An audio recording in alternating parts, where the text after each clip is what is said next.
రాజకీయం చేయదలుచుకోలే. ఇప్పుడు వేసిన పిటిషన్ వెనక కూడా టీఆర్ఎస్ ఉందా లేదా అనేది నాకు ఏం ఆధారం లేవు కాబట్టి నేను చెప్తలేను. కానీ ఇది రాజకీయ పూర్వ కక్షతోటి జరిగినటువంటి కార్యక్రమం. నేను ఇంతకుముందు చెప్పినట్టుగా ఇల్లు కట్టి చూడు పెళ్లి చేసి చూడు అన్నటువంటి సామెతలో భాగంగా మేము ఈ కార్యక్రమాన్ని నిరంతరంగా కొనసాగిస్తూ ఉన్నాం. ముందుగా ఈ కార్యక్రమంలో ప్రభుత్వం తరఫున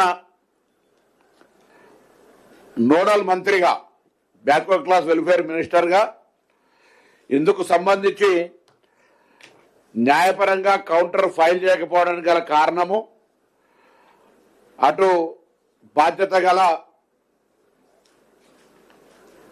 న్యాయవాదులకు సంబంధించిందా అధికారుల దగ్గర నుంచి సమన్వయ లోపమా అనేటువంటి అంశం మీద విచారణ సాగిస్తూ ఉన్నాం. కానీ తప్పకుండా న్యాయస్థానంలో దీన్ని మళ్ళీ గెలిచి గతంలో ఇచ్చిన స్టేను వెకేట్ చేయించి తెలంగాణ ప్రజలకు మళ్ళీ షాదీ ముబారక్ కళ్యాణ లక్ష్మిని ఎక్కడ కూడా ఇబ్బంది లేకుండా యథావిధిగా కొనసాగించే బాధ్యత ఈ ప్రభుత్వం కట్టుబడి ఉంది. తాత్కాలికమైనటువంటి రాజకీయ పిటిషన్లు న్యాయస్థానంకి సంబంధించినటువంటి న్యాయవాదుల తీర్పు స్టే ఇది ఈ పథకాన్ని ఎత్తివేయలే. పథకాన్ని ఎందుకు కొనసాగిస్తున్నారో చెప్పడానికి సంబంధించిన అంశం మీద స్టే చేసినారు. స్టే ఎక్కడ చేయించుకుంటాం న్యాయస్థానంలో, ఈ కార్యక్రమాన్ని యథావిధిగా కొనసాగిస్తాం. ఇంతలోనే దీన్ని రాజకీయం చేయాలని నియోజకవర్గ స్థాయిలో ధర్నాలు చేస్తూ వాళ్ళు ఏదో గొప్ప పని చేస్తున్నట్టు ఫీల్ అవుతా ఉన్నారు. నేను మళ్ళీ ఇప్పుడు ఇంతకుముందే ఎక్కడ కూడా మా ప్రభుత్వానికి ఇది గత ప్రభుత్వ పథకము, దీన్ని మనం ఎత్తివేయాలి, దీన్ని కొనసాగిస్తే తప్పు అనేటువంటి బేషిజం ఏ ఒక్క క్షణాన్ని ఆలోచన చేయలే. ఇది యథావిధిగా వాళ్ళ ప్రభుత్వం దిగిపోయినప్పటి నుంచి కూడా నేను మళ్ళీ చెప్తా ఉన్నా, గతంలో నిధుల కేటాయింపుకు సంబంధించినటువంటి అంశం మీద ఎక్కడైనా ఇబ్బంది ఉంటే కూడా మేము దానికి గ్రీన్ ఛానల్ ద్వారా పేమెంట్ చేసినాం. ఏడ కూడా 1% ఎస్సీ ఎస్టీ బీసీ మైనార్టీలకు సంబంధించినటువంటి అంశం మీద స్పష్టంగా గౌరవ ముఖ్యమంత్రి గారు, ఉప ముఖ్యమంత్రి గారు, యావత్ క్యాబినెట్ వెరీ మచ్ క్లారిటీ. ఈ షాదీ ముబారక్ కళ్యాణ లక్ష్మి వాళ్ళు చేసినటువంటి అప్పులు, వాళ్ళు చేసినటువంటి వ్యవహారము, వాళ్ళు ఎటువంటి అప్పుల ద్వారా ఎటువంటి వ్యవస్థను ఏర్పాటు చేయలేకపోయినప్పటికీ మేము వచ్చిన తర్వాత ఈరోజు ఇన్ఫ్రాస్ట్రక్చర్ పరంగా అన్ని రకాలుగా ఇంక్లూజివ్ గ్రోత్ తెలంగాణకు సంబంధించి ఒక వ్యూహంగా వెళ్ళిపోతా ఉన్నాం. అయితే ఇక్కడ రాజకీయపరమైన ఆలోచనతో మాత్రమే దీన్ని రాజకీయ ఉద్దేశంతో దురుద్దేశంతో చేస్తా ఉన్నారు. నేను మళ్ళీ చెప్తా ఉన్నాం, ప్రభుత్వం పక్షాన ఇది ఒక చిన్న స్టే, అది ఏ కారణం మీద వచ్చిందో దాని మీద కూడా ప్రభుత్వం తరఫున న్యాయపరంగా ఎందుకు కౌంటర్ ఇవ్వలేదు, మా ప్రభుత్వం తరఫున అధికారులు సమాచారం ఇచ్చినా లేదా అనేటువంటి అంశానికి సంబంధించినటువంటి అంశం మీద that is a different part. అది కూడా మేము సీరియస్గా తీసుకుంటా ఉన్నాం. దాంతో పాటుగా కోర్టు స్టే వికెట్కు సంబంధించి న్యాయవాదులకు ఆల్రెడీ ప్రభుత్వం తరఫున పూర్తి స్థాయిలో అన్ని సమాచారం ఇచ్చి ఈ ప్రభుత్వం తరఫున ఎంతమంది ఇప్పటికే ఎస్సీ వెల్ఫేర్లో 2,734 కోట్లు, 2,73,164 మంది లబ్ధిదారులకు, ఎస్టీ వెల్ఫేర్లో 1,801 కోట్లు, 1,79,999 మంది లబ్ధిదారులు. అదేవిధంగా బీసీ వెల్ఫేర్లో 7,803 కోట్లు, 7,79,401 మంది. ఈబీసీ కింద 831 కోట్లు, 83,074 మంది.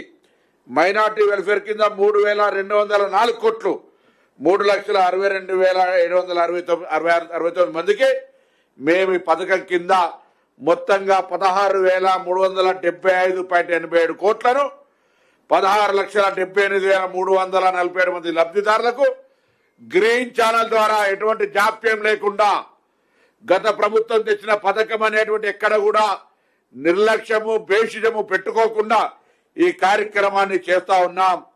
రాజ్యాంగంలోని ఆర్టికల్ 162 కింద రాష్ట్ర ప్రభుత్వానికి ఉన్నటువంటి కార్యనిర్వాహక అధికారంతో ఈ సంక్షేమ పథకాన్ని అమలు చేస్తా ఉన్నాం.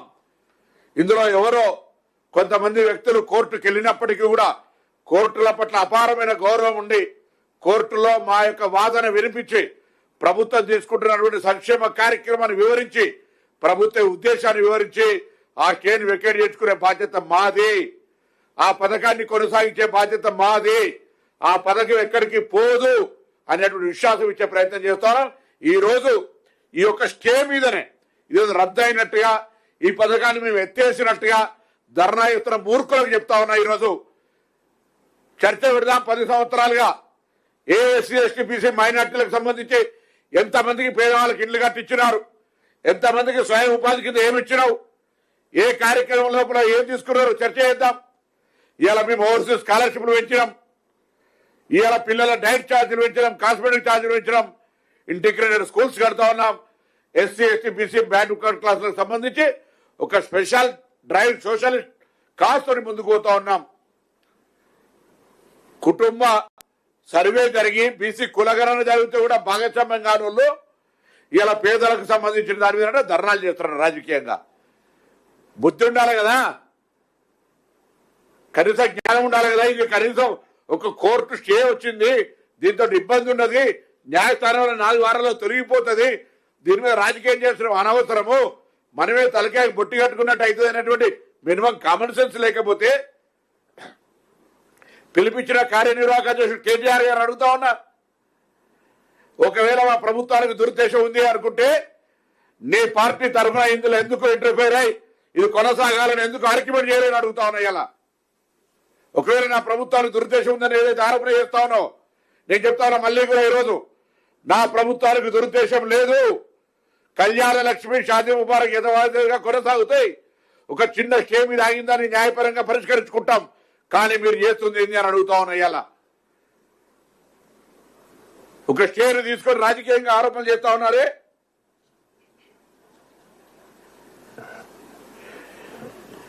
గతంలో కూడా దీనికి సంబంధించి ఒక supreme court Rai Sahib Ram Jawaya Kapur versus state of Punjab కూడా ఒకటి ముఖ్యమైనటువంటి మాకు ఆధారం ఉంది. ఎసెన్షియల్ లెజిస్లేటివ్ ఫంక్షన్ ప్రభుత్వం చేపట్టింది అనేటువంటి తప్పు వాదన సరికాదు. ఇవన్నీ కూడా లీగల్ గా మా తరఫున మేము అన్ని రకాలుగా ఎక్కడ కూడా పథకాల కోసం కేటాయించే బడ్జెట్ రాష్ట్ర శాసనసభ యొక్క బడ్జెట్ ఆమోదం పొంది ఉన్నది. ఎక్కడ కూడా ట్రెజరీ రూల్స్ ఫైనాన్షియల్ ఇతర ఆర్థిక నిబంధనలకు అనుగుణంగానే నిధులు విడుదలవుతా ఉన్నాయి. ఎక్కడ పథకాలు అర్హత, ఆదాయ పరిమితి, వయసు, ఆధార వివరాలు అన్ని కూడా నిర్దిష్టమైన నిబంధనలు ఉన్నాయి. ఇంత కార్యక్రమం వివాహ వయసు 18 సంవత్సరాలు ఇవన్నీ కూడా రకమైనటువంటి అన్ని విధానాల మీద దానికి సంబంధించి ఒక ఎంఆర్ఓ ఆర్టీఓ స్థాయి అధికారుల యొక్క పర్యవేక్షణలో స్థానిక శాసనసభ్యుడి సూచనలతోటి దీనికి సంబంధించిన ఒక కార్యక్రమం జరుగుతూ ఉంటుంటే దీని మీద ఇదొక వ్యవహారం చేస్తారు. ఇదొక పేద కుటుంబ వివాహానికి సామాజికంగా ఆర్థిక బాధ్యతను ప్రభుత్వం తీసుకుంది. ఇంకా మేము దానికి సంబంధించి ఏ విధంగా యాడ్ వాల్యుయేషన్ చేయాలి, ఇంకేం పెంచగలుగుతాం అనేటువంటి ఆర్థిక పరిస్థితుల దృష్ట్యా ఇబ్బంది పడుతున్నాం తప్ప, లేకపోతే ఇంకా కూడా కొంత ఆర్థిక వెసులుబాటు వస్తే ఈ కళ్యాణ లక్ష్మి షాదీ ముబారక్ సహకారాన్ని ఇంకా పెంచే విధంగా మా ప్రయత్నం చేస్తాం. కానీ అవన్నీ ఏం లేకుండా ఓన్లీ రాజకీయాల కొరకు మాత్రమే మరి చేసే ప్రయత్నం చేస్తూ ఉంది. తప్పకుండా ఈరోజు మొన్న 12వ తారీఖు నాడు ఇస్తే మళ్ళీ 9వ తారీఖు వారు కూడా ఇచ్చిన మధ్యలోనే ఇంటర్ఫేర్ అయ్యి మేము రిక్వెస్ట్ స్పెషల్ పిటిషన్ వేసుకొని కూడా దీనికి సంబంధించిన స్టే వెకేట్ చేస్తాం. 9వ తారీఖు దాకా కూడా ఆగకుండా మా తరఫున గవర్నమెంట్ తరఫున కౌంటర్ అఫిడవిట్ ఇచ్చి అన్ని రకాలుగా ఎక్కడ కూడా ఇబ్బంది లేకుండా మరి గౌరవ విజయ్ గోపాల్ గారు కూడా కోరుతా ఉన్నా. ఇది కులాలకు మతాలకు సంబంధించినటువంటి ఇష్యూ కాదు. ఇది పొలిటికల్, మీరు సోషల్ వర్కరా, ఆర్టీఐ యాక్టివిస్టా, టీఆర్ఎస్ అప్లికేటెడా, నాకేం ఆధారం లేదు, నేనేం మాట్లాడతలేను. కానీ ఇది వేల కుటుంబాలకు పెళ్లి చేసి చూడనేటువంటి ప్రభుత్వ ఆర్థిక పథకం గతంలో టీఆర్ఎస్ పార్టీ చేపట్టినా మేమెన్నడూ కూడా బేసిస్ అనుకోకుండా ఇంకా మరింత ఆన్లైన్ లోపల ఒక క్లారిటీగా పేమెంట్ చేసే సందర్భం లోపల ఎక్కడ కూడా ఇబ్బంది జరగద్దని చెప్పి కోరుతా ఉన్నాం. దీని మీద హైకోర్టు మధ్యంతర ఆదేశాలు ఇచ్చింది. డివిజనల్ బెంచ్కి అప్పీల్కి వెళ్ళి ఎక్కడ కూడా న్యాయపరంగా ఇబ్బంది లేకుండా భవిష్యత్తులో కళ్యాణ లక్ష్మి షాదీ ముబారక్ ఎంతమంది పెళ్లి చేసుకుంటే అంతమంది అర్హత వాళ్ళందరికీ ఏ విధంగా అయితే మిగతా కార్యక్రమాలు ఇస్తా ఉన్నామో అన్ని కార్యక్రమాలు ఇస్తామనేటువంటి మాట మరొకసారి ఖచ్చితంగా తెలంగాణ ప్రభుత్వ పక్షాన్ని తెలియజేస్తాను. అందుకే చెప్పిన ప్రభుత్వం తరఫున న్యాయపరంగా జాప్యం జరిగిందా, అధికారుల సమాచార పరంగా జరిగిందా, దాని మీద విచారణకు ఆదేశిస్తా ఉన్నాం. ఇందుకు సంబంధించిన బాధ్యుల మీద చర్య తీసుకుంటాం. తెలుసు దానికి సంబంధించి, అందుకే నేనేమంటున్నా, దానికి సంబంధించి అందుకే అవన్నీ గురించి నేను న్యాయ స్థానంలో ఉంది కాబట్టి అంత డీటెయిల్ గా నేను పోవట్లే. కానీ నేను ముందు మీకు చెప్పినప్పుడు మీరు చాలా స్పష్టంగా చెప్పిన, మా అధికారులు కానీ SC ST BC minority welfare కు సంబంధించిన వాళ్ళు కానీ లేదా న్యాయపరంగా ఈ శాఖలను సమన్వయం చేయాల్సినటువంటి అక్కడ ఉన్నటువంటి బాధ్యులు కానీ ఎవరి లోపం అనేది గౌరవ ప్రభుత్వం తరఫున దాన్ని విచారణ చేసి అందుకు బాధ్యులైన మీద చర్యలు తీసుకుంటామని స్పష్టంగా చెప్తా ఉన్నా. దానికి అరే నేను విచారణకు ఆదేశించాలని ఇప్పుడు నాకు ఓకేనైనా తప్పకుండా రెస్పాన్స్ బాధ్యతగా దాని మీద వ్యవహరిస్తాము. నేను ఇప్పుడు లాస్ట్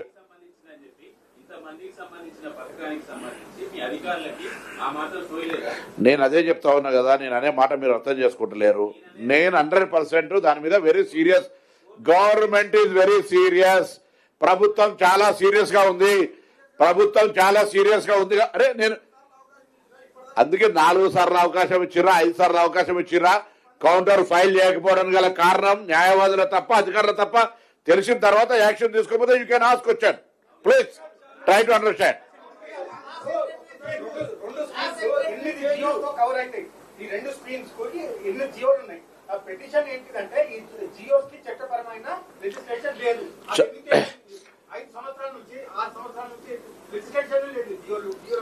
చట్టపరమైనటువంటి అంశాలకు సంబంధించి చేయాల్సినప్పుడు ఆ రోజు జీవో తెచ్చినప్పుడు వాళ్ళు చేయాల్సి ఉంటే కావచ్చు. కానీ మా ప్రభుత్వం ఇది ఒక మంచి కార్యక్రమం నిన్నటి కూడా మేము అడ్డం పడలే. ఇవాళ దానికి సంబంధించిన ఒక సమస్య ఏర్పడినప్పుడు అన్ని రకాల చట్టపరమైన చర్యలు తీసుకొని భవిష్యత్తులో ఇబ్బంది లేకుండా ఈ పథకాన్ని కొనసాగిస్తామని చెప్తున్నాం ప్రభుత్వ పక్షాన. జరిగిన దానికి ఎందుకు బాధ్యత, ఎవరు బాధ్యులైన అంశం మీద విచారణ చేస్తూనే పైన కోర్టుకు అప్పీల్ చేస్తూ న్యాయస్థానంలో న్యాయంగా మేము మా యొక్క కార్యక్రమాన్ని కొనసాగించే విధంగా ఆదేశాలు తీసుకొని ప్రభుత్వం తరఫున ఆ న్యాయస్థానానికి వివరించి ఈ కళ్యాణ లక్ష్మి షాదీ ముబారక్ కాకుండా చేస్తాం. నేను అనే పాయింట్ ఏంటంటే మాకు ఎటువంటి ఇక్కడ దురుద్దేశం లేదు. కానీ ఒక స్టేను ఆధారంగా చేసుకొని గల్లుల రోడ్ల మీద వారి ధర్నాలు చేస్తున్న నాయకత్వాన్ని అడుగుతా ఉన్నా. మీరు చేసినటువంటి లోపభూయిష్టమైన చట్టంతో కదా ఇలా ఆయనతో ఒక స్టే దొరికింది. నేను కౌంటర్ ఫైల్ చేసినా, నా అధికారి కరెక్ట్ సమాచారం ఇచ్చిందా లేదా అనే అంశం మీద తప్పకుండా అది మా దృష్టికి వచ్చింది. దాని మీద వీఆర్ వెరీ సీరియస్.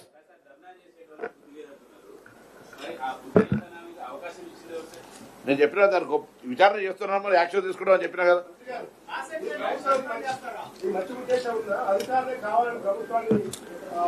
సోదరులారా నమస్కారం. అంత వ్యక్తిగతంగా అంత అవసరం లేదు. దాని మీద మీడియా మిత్రులు నమస్కారం. సబ్జెక్ట్ మంత్రి గారిదైనా కూడా ఒక 2 విషయాలు అని చెప్తా. జనరల్ గా ప్రెస్ లో ఉన్నటువంటి పెద్దలు, సహచార మంత్రివర్యులు పొన్నం ప్రభాకర్ గారు, మిగతా అఫీషియల్స్ నమస్కారం తెలియజేస్తూ, మీడియా మిత్రులకు కూడా ప్రింట్ అండ్ ఎలక్ట్రానిక్ మిత్రులకు నమస్కారం తెలియజేస్తూ, చాలా దురదృష్టకరం. అండ్ ఇంకొక మాట చెప్పాలంటే గట్టిగా, ఏదైనా చట్టం చేసేటప్పుడు, ఏదైనా స్కీమ్ చేసేటప్పుడు ఖచ్చితంగా వెట్టింగ్ చేసి రేపు పొద్దుగాల ఇంకొకరికి అవకాశం ఇవ్వకుండా అప్పుడే ఒకవేళ చేసి ఉండింటే ఇది అయ్యేది కాదు. ఇప్పుడే సహచర మంత్రి వాళ్ళు మీకు స్పష్టంగా అన్ని విషయాలు చెప్పారు. మా మిత్రుడు అడుగుతూ 5-6 సంవత్సరాల నుంచి ఇది చేసేది ఉండే. ఎస్, చేయంగైతే ఎవరు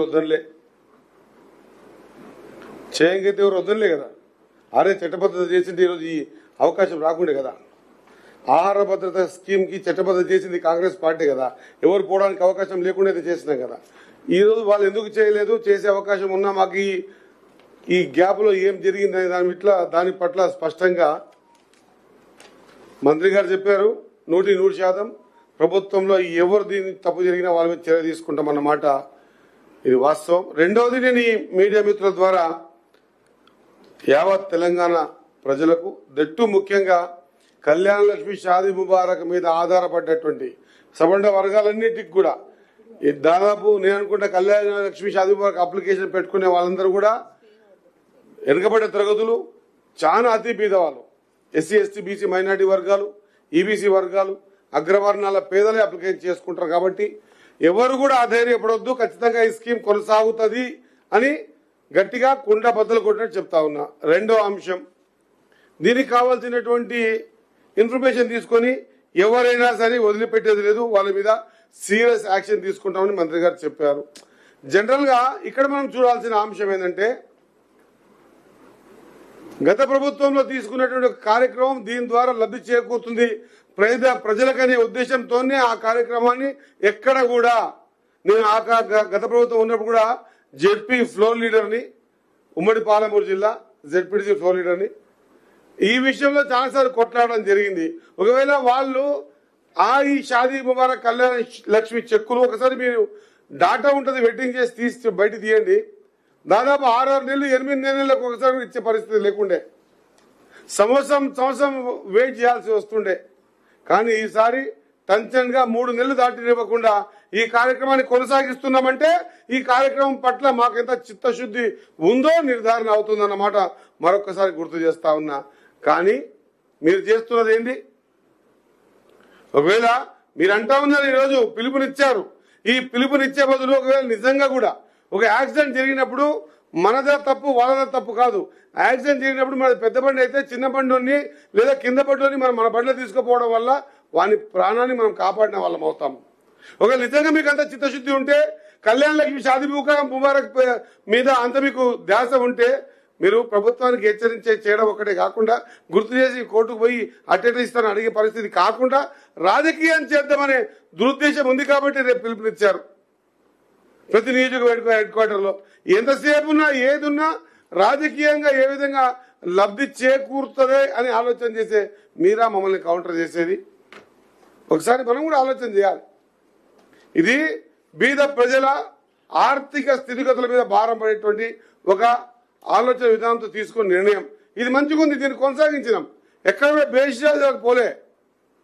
రైతు బంధు మంచిగుండే రైతు భరోసాని కొనసాగించినాం, వాళ్ళు 10 ఇస్తే మేము 12 ఇచ్చినాం.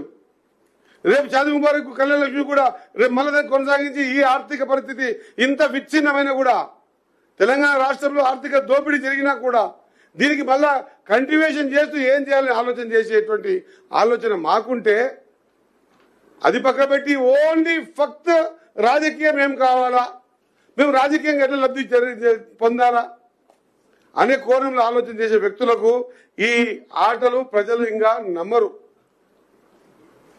కళ్యాణ లక్ష్మి షాదీ ముబారక్ చెక్కులు ఎప్పుడైతే 3 నెలల లోపలనే అందుకుంటున్నటువంటి లబ్ధిదారులు మీరు ఎన్ని పొర్లు దండాలు పెట్టినా కూడా నమ్మే పరిస్థితి ఉండదు. నిజంగా కూడా చిత్తశుద్ధి ఉంటే ఖచ్చితంగా ఆ కోణంలో పోయే వాళ్ళన్న మాట మరొకసారి గుర్తు చేస్తూ, నేను మీడియా ద్వారా ఖచ్చితంగా ఆ చిత్తశుద్ధి మాకు ఉంది.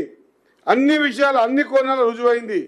గతంలో నోటిఫికేషన్ వేస్తే కూడా నోటిఫికేషన్ చేసినట్టు తీసుకో, ఖచ్చితంగా ఎవరితో ఒకరు దాన్ని కోర్టులో వేయించి దానికి మళ్ళీ వాపసు తీసుకో. అట్లా చేయలేదే.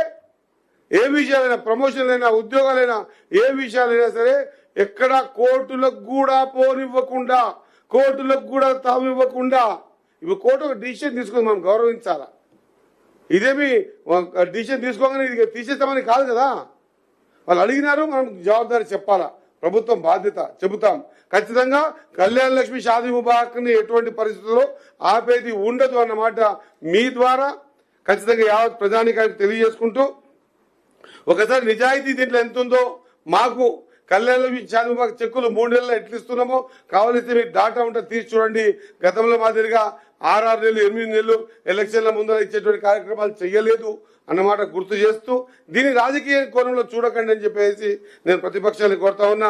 ముఖ్యంగా బీఆర్ఎస్ పార్టీని మన కేటీఆర్ గారిని కోరుతా ఉన్నా, ప్రతిదీ కూడా రాజకీయం చేయొద్దు. మనం సంక్షేమ పథకాలు మంచివైనప్పుడు దాని నుంచి ప్రజలకు లబ్ధి చేకూరుతుంది అన్నప్పుడు భేషజాలాలకు పోకుండా ఎటువంటి కించితైనా ఆలోచన చేయకుండా ఇది మంచిగా దీన్ని కొనసాగించాలనేటువంటి సీఎం గారికి, ప్రభుత్వానికి, కేబినెట్ కి ఒక సొయ్యి ఉంది కాబట్టి ఈ కార్యక్రమం చేస్తా ఉన్నాం. దీనికి సంబంధించి రెండు ప్రధాన అంశాలు. ఒకటేమో దీనికి లేట్ కావాల్సిన ఇన్ఫర్మేషన్ లేని దాని విషయంలో మన మంత్రి గారు స్పష్టంగా చెప్పారు. నేను మీ ద్వారా యావత్ ప్రజానికాన్ని తెలియజేస్తా ఉన్నా, దీని ఎవరు ఆందోళన చెందాల్సిన అవసరం లేదు. కళ్యాణ లక్ష్మి షాదీ ముబారక్ చెక్కులు ఖచ్చితంగా మీకు అందుతాయి. ఖచ్చితంగా ఇదివరకు ఎట్లయితే 3 నెలల్లో ఇచ్చామో అదే 3 నెలల్లో మీకు అందిస్తామని తెలియజేస్తా ఉన్నా. Thank you. గతంలో షాదీ ముబారక్ చెక్కులు తీసుకోవడానికి సంకల పిల్లగాని ఎత్తుకొని వచ్చే పరిస్థితులు జరుగుతూ ఉండే. మీరు అందరు ప్రత్యక్షంగా చూసినారు. సంకల పిల్లగాని షాదీ ముబారక్ అయితే పిల్లగాడు పుట్టేదాకా కూడా పైసలు వచ్చే పరిస్థితి లేకుండే. మా ప్రభుత్వం వచ్చిన తర్వాత నోడల్ ఏజెన్సీగా 3 నెలలు దాని అప్లికేషన్ పెట్టుకొని ప్రాసెస్ అయ్యి ఇమీడియట్ గా దానికి సంబంధించి గ్రీన్ ఛానల్ ఫండ్స్ ఉన్నాయి. మేమే ఆర్డీ వరకు కలెక్టర్లకు ఈ మధ్య లెటర్ రాసినాం. మొత్తం వెంటనే మీరు మీ ప్రపోజల్స్ ఎక్కడో జాపలు లేకుండా పంపిమని చెప్పి. పిటిషనర్ యొక్క వాదన కూడా ఏంటంటే దీనికి చట్టబద్ధత ఉందా లేదా అనేటువంటి అంశం మీద అవును బడ్జెట్లో కేటాయిస్తామని ఒక మాట చెప్పి దానికి చేస్తే అయిపోతుండే. దానికి సంబంధించి ఎక్కడ ఇబ్బంది లేదు. అన్ని పైన కోర్టుల లోపల దానికి సంబంధించి సానుకూలంగా వీలైనంత తొందరలో ఆ ఆటంకాన్ని తొలగించుకొని ఇంకా నిర్విఘ్నంగా ఈ కార్యక్రమాన్ని కొనసాగిస్తారని మనవి చేస్తూ రేపు సాయంత్రము 18వ తారీఖు 376వ జయంతి సర్దార్ సర్వాయి పాపన్నది. బహుజన ఆ రోజు కొడితే గోల్కొండ కోటనే కొట్టాలన్నటువంటి బహుజన నాయకుంది. ట్యాంక్ బండ్ అమరవీరుల స్తూపం పక్కన విగ్రహావిష్కరణ ఉంది.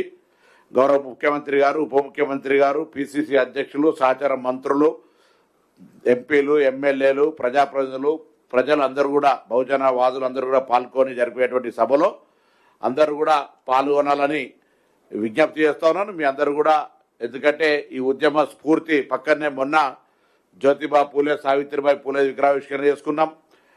పక్కనే ఈరోజు సర్వాయి పాపన్న గారు చేసుకుంటా ఉన్నాం. పక్కనే కొండలక్ష్మణ్ బాపూజీ ఉంది.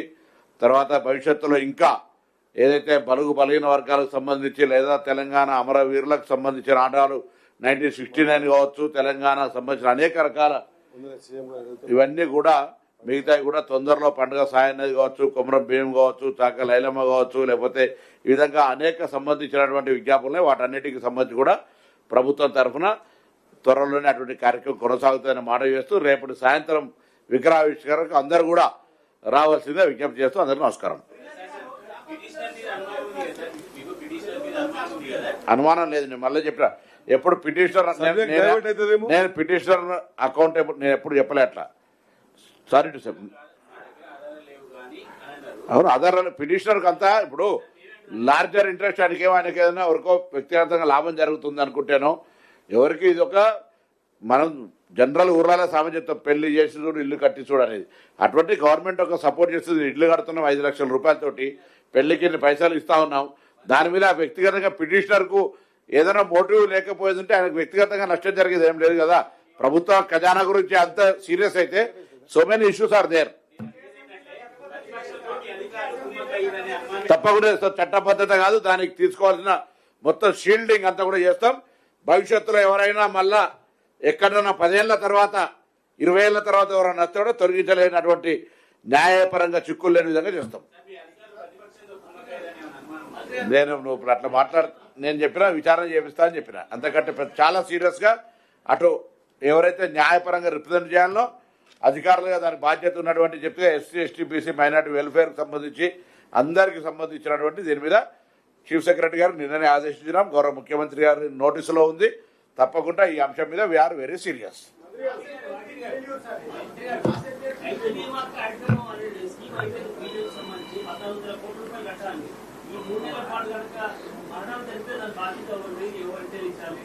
ఒక్క నిమిషం. సోదరుడు ఒక క్వశ్చన్ అడిగాడు.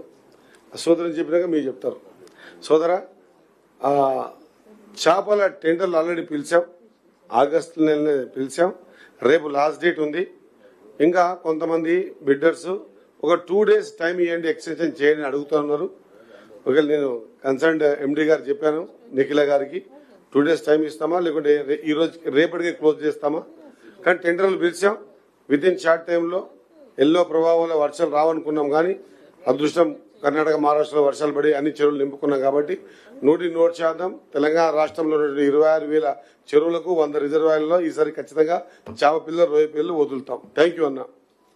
అట్ ద సేమ్ టైం ఈసారి ఇన్సూరెన్స్ కూడా 1,34,00,000 రూపాయలు మత్స్యకారులకు ఇన్సూరెన్స్ కూడా కట్టాం. రైతు సంఘాలు కూడా మంత్రులు ప్రకటిస్తా ఉన్నాయి ఏది ఫీజు రియంబర్స్మెంట్